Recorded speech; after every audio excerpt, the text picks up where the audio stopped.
thanks to Newton.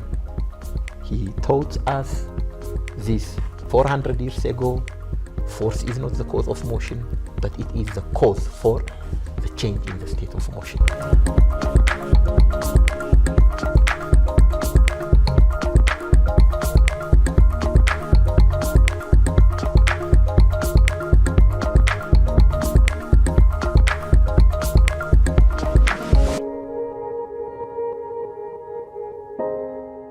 Welcome to this lab. Okay, thank you. So today we will see force and motion. What do you understand by the term force? I understand that force is a push or a pull. Mm-hmm. And when you apply force to objects, they move.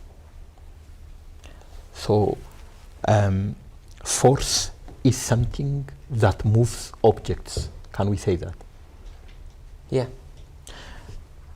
Okay. Let's perform an experiment to verify whether force is a cause of motion or not. Can you see this? Here I have a cardboard. Here I have $1 coin. The size of $1 coin is exactly the mouth of the bottle.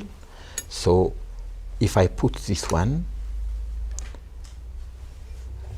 look, there is a bottle, there is a cardboard, and there is a coin, correct? Yeah. Now, if I carefully kick the cardboard without deflecting it upward or downward, let's see what will happen. You need some training to do this. As you can see, the cardboard fly away, whereas the coin remains on the top of the bottle. Can you explain the role of the force in this situation? The force you applied here was only on the cardboard, and you didn't disturb the coin's motion, so only the cardboard flew. Therefore, what we can say is the cardboard experiences a jerking force, whereas the coin has experienced no force. Yeah.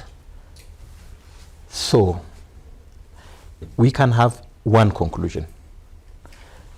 If an object experiences no force, it remains at rest. An object at rest remains at rest if it experiences no force. Correct? Correct. In this case, the coin testifies this, right? Yeah. It was at rest, it experienced no force, therefore it remains at rest. Fine. Now, let's have another experiment of this type. Okay. I will have objects on a tabletop. Below the objects there is a cloth. I will carefully pull the cloth out, and then we will see the objects remain at rest. So let's do that experiment.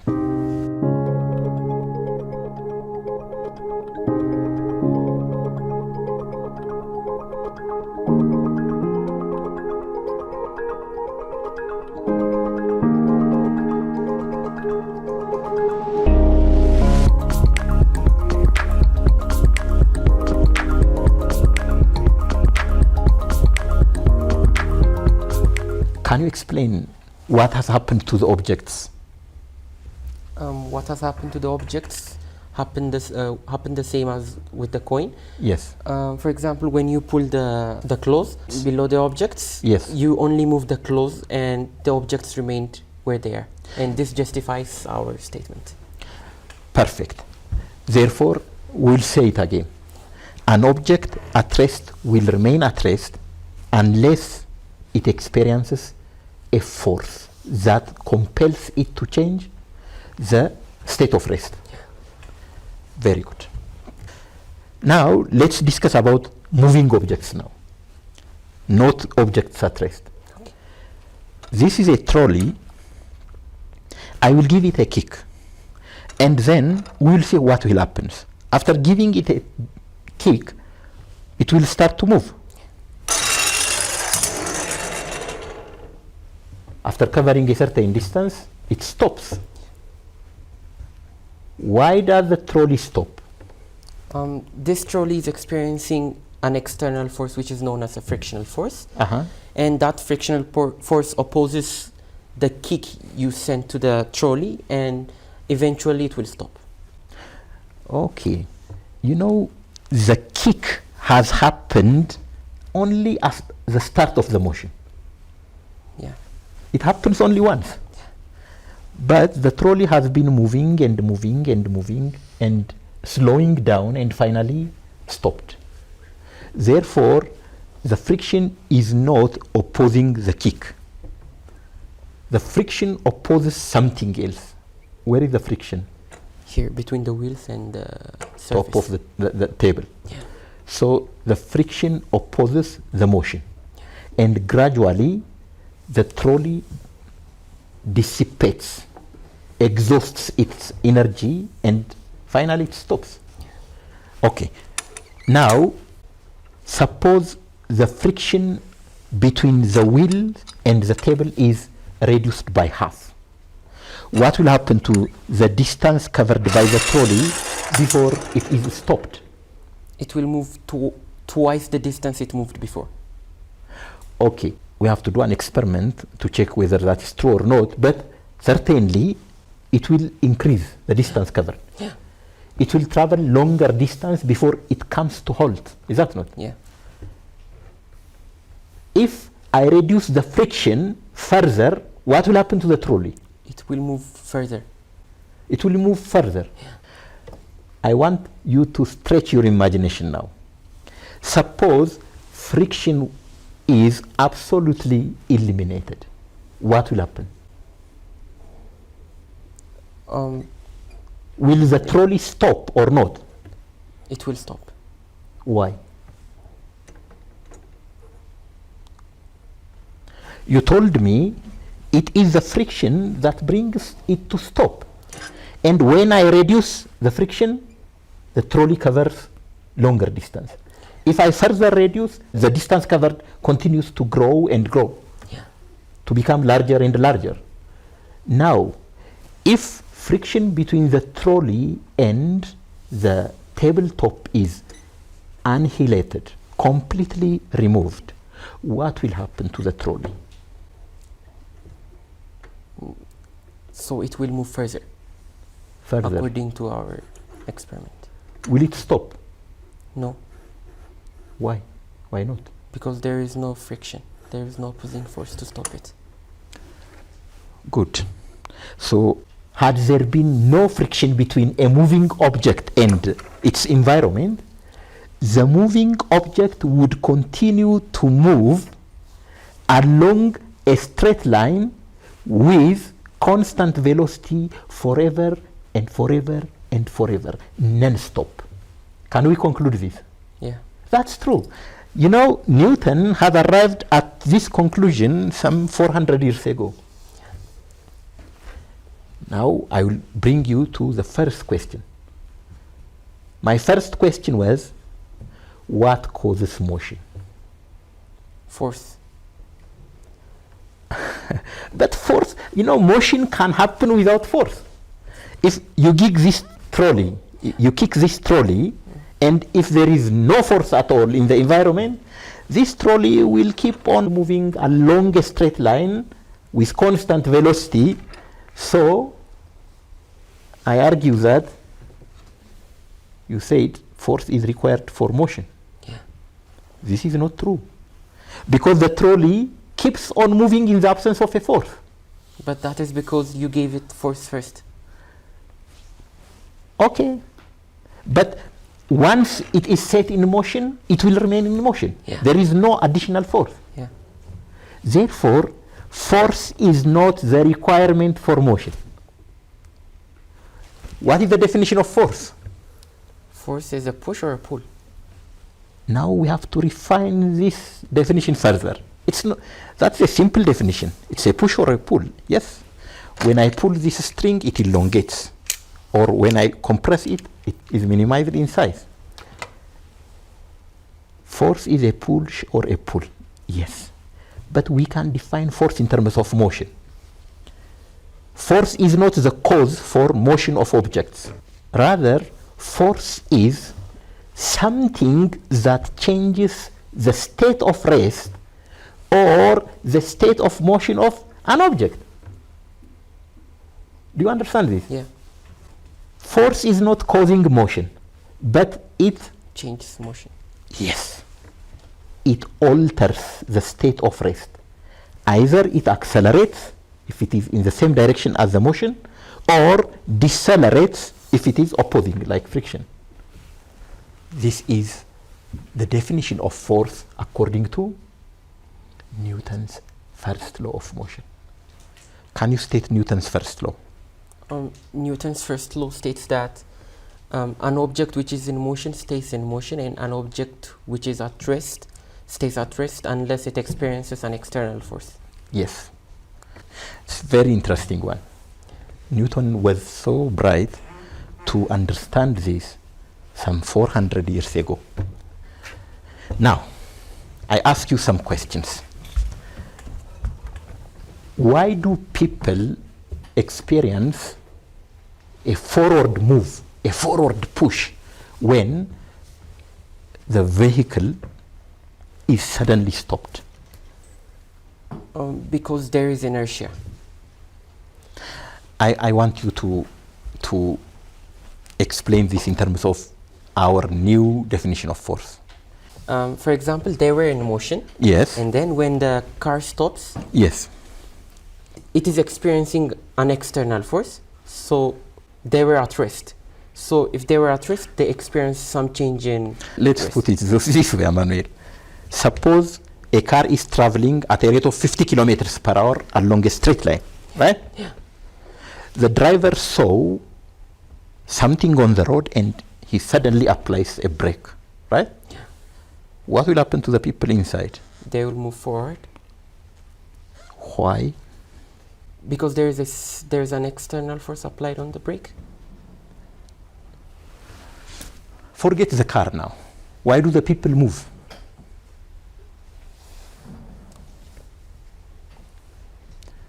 Come to the first law. Something that was in motion will tend to keep on moving unless some external force is applied. Yeah. When a vehicle is moving at a rate of 50 kilometers per hour, the people inside the vehicle were also moving at the same rate. Yeah. When a brake is applied, the vehicle is stopped Yeah. due to the friction between the tire and the road. But the people inside were already moving. So what will happen? They were in motion. Yeah. They are masses. The people are masses. Out of their will, they tend to move at the same. Unless you have a belt, a seat belt on your body, you tend to be smashed with the windscreen. This is also the application of Newton's first law. When people are inside a vehicle, they are traveling with the same speed as the vehicle. When they are in airplane, they are traveling with the same speed as Airplane. the airplane. For example, it's not advisable to jump from a vehicle before it is being stopped. Why is that so? You are not moving, but you are moving with the same speed as the vehicle. So this is Newton's first law. Now, we have the definition of force according to Newton's first law. Something that changes the state of rest or motion of a body. That is first law.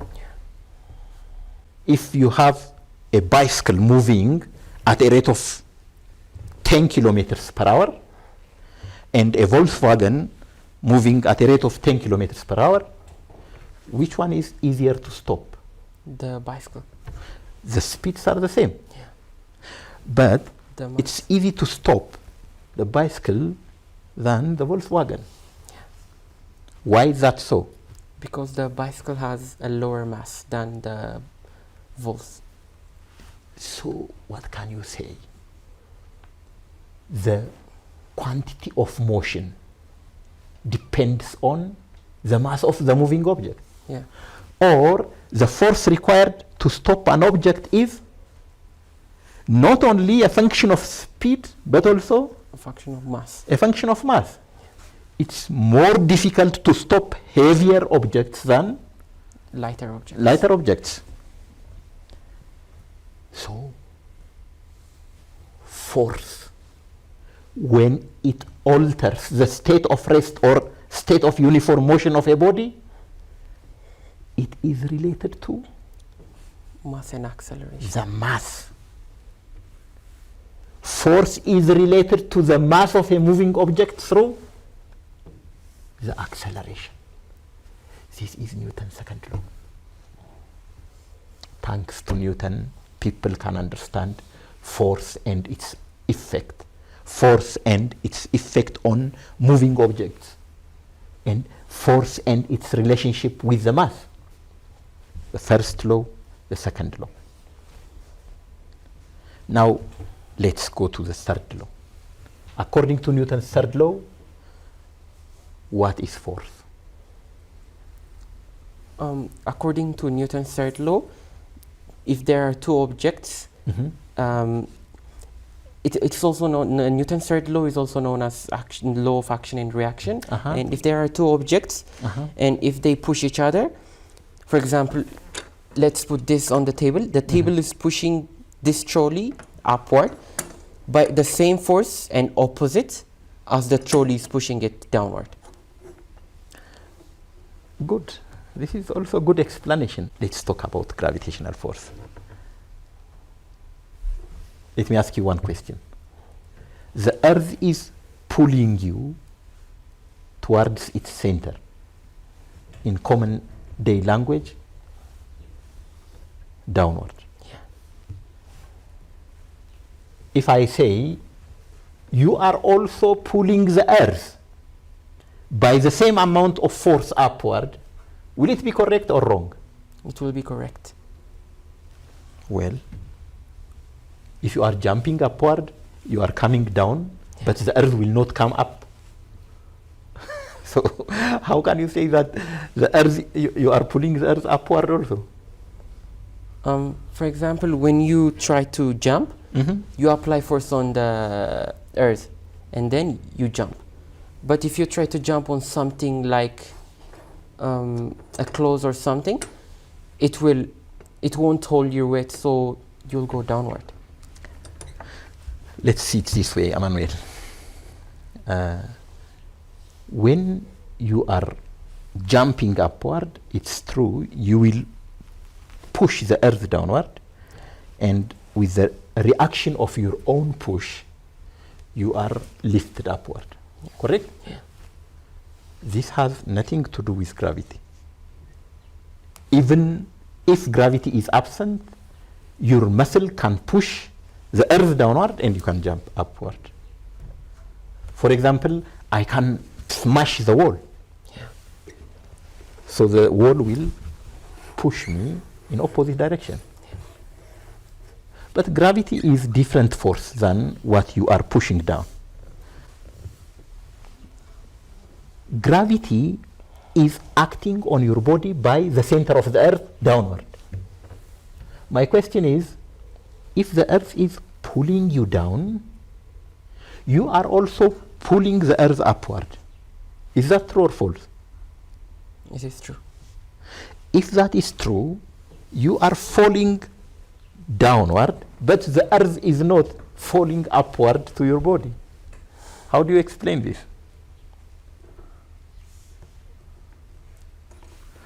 I will take you to Newton's second law. You know, what is the statement of Newton's second law? The two forces are equal. You are pulling the Earth upward with a force that is equivalent to your own weight, but the Earth is being pulled by the same amount of force as your weight. The forces are equal. Yeah. The Earth's pull is acting on your mass. Your mass is so small as compared to the Earth's mass. the Earth's mass. The Earth is extremely huge in terms of mass. You pull it upward, it won't move significantly. Therefore, the forces are equal, but the effects are different due to the differences in mass. Yeah. You see, gravity is a natural force that is equal and opposite on two objects.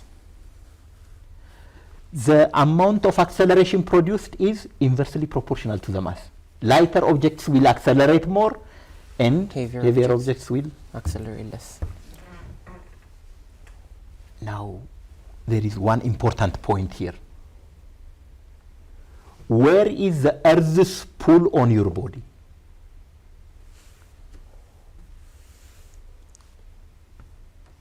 It acts on your body, probably at the center of your mass, right? Yeah. Where is your pull on the Earth? At the center of the Earth? At the center of the Earth. The two forces are action and reaction forces. Yeah. Therefore, action and reaction forces are equal in magnitude, but opposite in direction. At the same time, they are acting on two different bodies. It is impossible to find action and reaction forces on the same body. This is Newton's third law. Action and reaction forces act on different objects. They are equal in magnitude, but they are opposite in direction. Now another question follows. Probably, if action and reaction are equal and opposite, I can challenge you now. If they are equal and opposite, a cart is pulling a horse. Yeah. By Newton's third law, the horse is pulling the cart. The cart should also pull the horse by equal and opposite. Yeah. The two masses are comparable. Probably the weight, the mass of the horse is comparable to the mass of the cart. So why does the cart move forward and not the horse being pulled backward? This is a basic question. You must answer this question.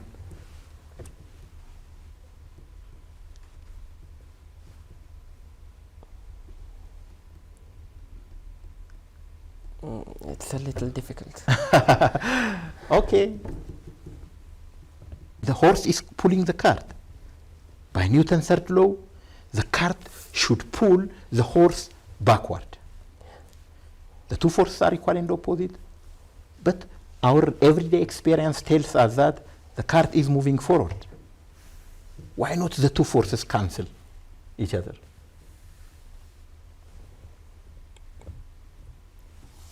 Okay, I will not answer this question, but I will do some experiments. We will do some experiments. I think you will recognize these things, right? Yeah. What are these things? Newton meter. Yeah, Newton meters. So we have force measuring devices. This one is counting in newtons, and this one is counting in grams, half kilogram. Therefore, the spring in the green meter is not stiff as the one here, right? Yeah. This one is stronger. It measures up to 10 newtons, right? Yeah. 10 newtons means nearly 1 kilogram. Now, I challenge you. Suppose you pull this one, and I will also pull this one. This one is not strong. That one is stiff. Okay? The stiffness constant is different for the two springs. Now, when I am pulling you, which spring experiences more force? This one or this one? Both of them. The stiffness is different. Yeah. Okay, let's check. Here you have nearly 500 gram. That is how much newtons? 4.5 newtons. Here you have nearly 4.5 newtons, right? Yeah. The two forces are equal. But opposite in direction. Opposite in direction. Now, even if one is stiff and the other one is light, they experience the same force. Yeah. Correct? Yeah.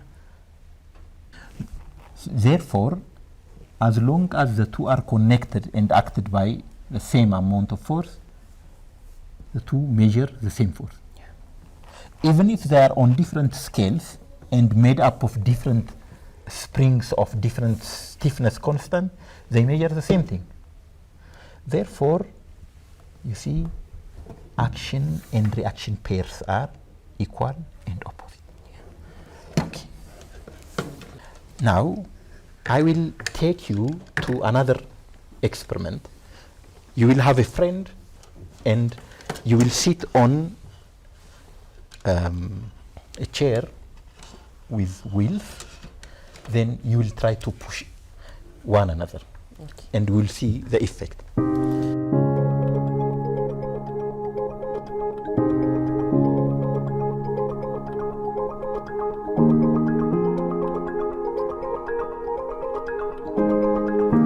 So how was the game? It was really nice. It's interesting. What did you observe? When he applied force to me, he moved backward. What about you? I also moved backward. Okay. Was it possible to exert a push on Dagem alone? You exert a push on him without affecting yourself? No. The reverse is true in his case also. Yeah. What does this indicate? This indicates that Newton's third law holds true for two objects applying force. Yes. You see, there is no single force. It is not possible to have one force. Forces always exist in pair.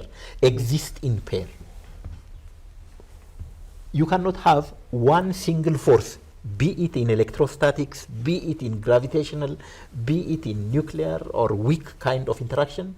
Forces are always the result of two interaction. Let's consider another example. Suppose there is absolutely frictionless road. Is it possible to drive a car? No. Why? Because there is only one body, only the car, and there's nothing reacting with that force to let the car move. Sure. Now you got the point. Yeah. The car has to interact with the ground so that it moves forward. Yeah. Otherwise, if there is no interaction at all, be it in the form of friction or whatever, it's not possible for a car to move. Yeah. So, force and motion are intertwined in this way. In fact, not motion, change in the state of motion. And what is the origin of a force? Interaction. Interaction.